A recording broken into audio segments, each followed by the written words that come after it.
Sempat absen pada akhir putaran kedua Liga 2 lalu, pemain belakang Sriwijaya FC Meru Kimura sudah mulai berlatih bersama punggawa Sriwijaya FC lainnya.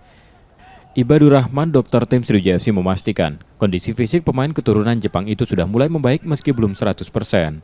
Pemain berumur 22 tahun tersebut akan mengisi posisi pemain cadangan saat Sriwijaya FC menjamu PSKC Cimahi akhir pekan nanti. Meru ini cedera di dalam hal ini di telapak kaki sebelah kanan ya. Itu kewenangan pelatih ya, tapi kalau dari saya mungkin bisa ya untuk sebagai lapis kedua. Meru Kimaru sempat beberapa kali tampil sebagai pemain utama pada pertengahan putaran kedua Liga 2. Cedera telapak kaki kanan membuatnya harus istirahat.